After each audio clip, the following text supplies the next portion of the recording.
Listen, this really happened.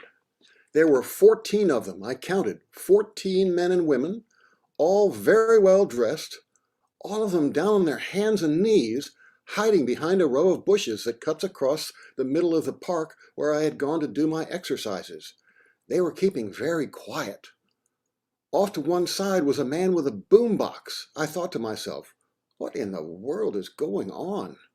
I tried not to spy on them as I began to do my exercises, but in a minute or two, a young couple entered the park from the far end, walking toward that row of bushes. When they got within a few feet, all the men and women jumped up and laughed and clapped and shouted, and the man with the boombox put on some music and everybody started to dance. They danced around this young couple and danced them down toward the other end of the park where they formed a canopy with their arms. They indicated for the woman to go under the canopy while the man ran around to the other end and got down on one knee. When the woman emerged from the canopy, the music stopped and it was very quiet. The man said some words which I couldn't hear, but I could guess. Then the woman said some words and everyone clapped and cheered, and the man stood up and the couple hugged, and the music started again and they danced the happy couple out of the park. The whole thing had taken only a couple of minutes. What a gift to be present for such a moment of joy and grace when I least expected it.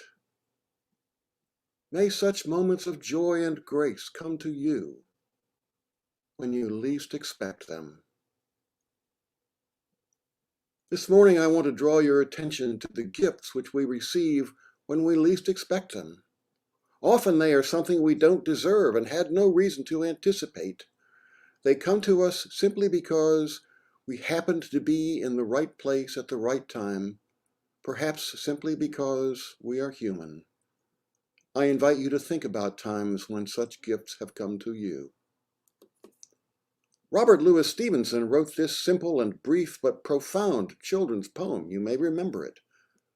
The world is so full of a number of things, I'm sure we should all be as happy as kings. It is true that there are so many little things, so many joys, so many gifts that come to us every day simply because we are human that we hardly notice or think about them. It may be the taste of chocolate cake, or the memory of a walk in the woods. It may be the way a puppy wags its tail or a bird cocks its head and looks at you. It may be the sight of a rainbow. It may be the music of Mozart or Prokofiev or the Beatles. Somehow things stop for a moment, and our heart is strangely warmed, and this human life seems extra good, if only for a moment. I sat down on a park bench in front of a fountain early in the morning one day last summer. The fountain was beautiful enough in itself, but as I sat there, I became aware that the sun was creating a rainbow in the spray of the fountain. Whenever I see a rainbow, I instantly have memories of the earliest time I ever saw one, when I was very small. I remember where I lived at the time and the sound of my mother's voice telling me that if I could find the end of the rainbow, there would be a pot of gold there. What a great adventure for a 3 or 4-year-old, looking around the yard and the neighborhood for the end of the rainbow and the pot of gold. Of course, I never found it, but the searching was a wonderful experience. This is what flashes into my mind each time I see a rainbow. Well, of course, since then I've learned the physics of it, about the refraction of light through the droplets of water and the light wavelengths and the color spectrum and all that. Those things too come to my mind when I see a rainbow. But the first thing is that early memory which is always so pleasant. We all have experiences like this. They are gifts which are almost always unexpected, which we have done nothing to earn and probably do not even deserve. They are ours simply because we are human.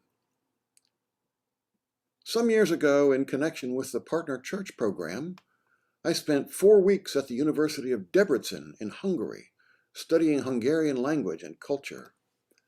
The University of Debrecen is a very busy place, with many programs of instruction and conferences and events going on all the time. For several days one week, there seemed to be some sort of music conference, or maybe it was a competition that was going on. So occasionally I heard musical instruments in the dormitory, and I saw groups of people singing and playing music. On Saturday morning, there was a huge culminating event, and so there was a huge combined choir of hundreds of people together with an orchestra, maybe of 100 or more musicians, all assembled in front of the great main building of the university for a huge concert. After that, I guess the music conference was over, and it was time for the people who had attended it to go home. So it was that the next morning, there were lots of buses assembled in the plaza outside the dormitory where I was staying. Various groups of musicians and singers were getting on the buses to go back home. Some of them were loading instrument cases into the luggage bins on the side of the buses. One choir formed a circle outside the bus it was about to get on and started to sing. So there I was, 7 o'clock or so on a Sunday morning, in a strange place, half asleep, getting dressed and tying my shoelaces and so forth, and a choir was singing to me right outside my window. What a gift! I did not expect it. I had done nothing to earn it. I probably did not even deserve it. But there it was, strangely warming my heart. It was mine to enjoy, simply because I am a human being. At my home here in Washington, D.C., there's an alcove off the living room with windows that look out onto an arm of Rock Creek Park, and a little creek, Klingle Creek, flows through it. The trees are much higher than my windows, even though I'm on the 6th floor of the building. I enjoy watching birds and squirrels in the trees. Birds pay no attention to me when I'm still. If I move, they flit around nervously, interested only in protecting themselves with danger. Squirrels also usually pay no attention to me. They're busy hopping and climbing and storing food and so forth. But once in a while, one will see me in the window looking out and will stop and cock its head and look back at me quizzically as if to say, "What are you doing?" It's sort of like when Bugs Bunny says, "Hey, what's up, Doc?" Gifts like these come unexpectedly. We did nothing to earn them, and we probably do not deserve them. They come to us simply because we are human. The poet and mystic John Donne wrote this meditation in 1624, almost 400 years ago. Now this bell tolling softly for another says to me, "Thou must die." No man is an island, entire of itself. Every man is a piece of the continent, a part of the main. If a clod be washed away by the sea, Europe is the less, as well as if a promontory were, as well as if a manor of thy friends or thine own were. Any man's death diminishes me, because I am involved in mankind, and therefore never send to know for whom the bell tolls. It tolls for thee.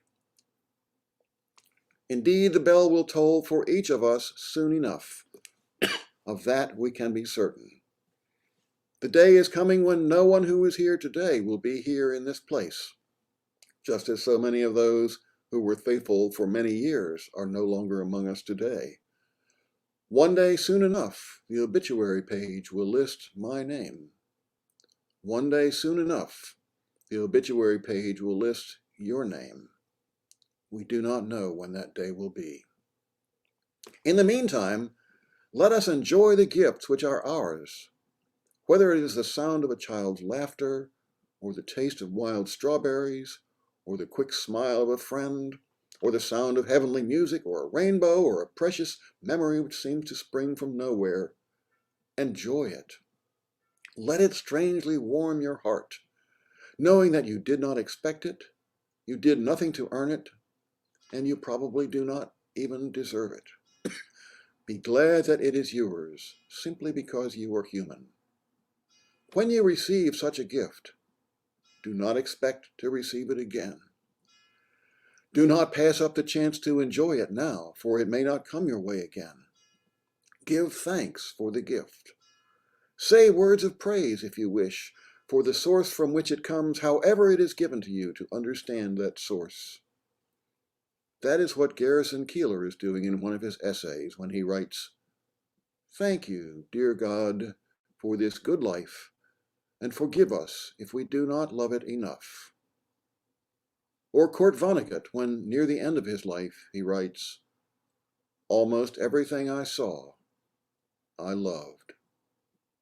Above all, when the gift comes to you, whatever and whenever it is, do not worry about whether it was intended for you, or whether you earned it, or whether you deserve it.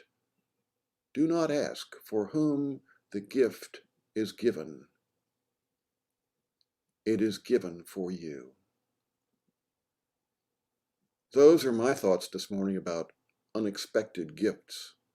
What thoughts do you have? Let the congregational dialogue begin.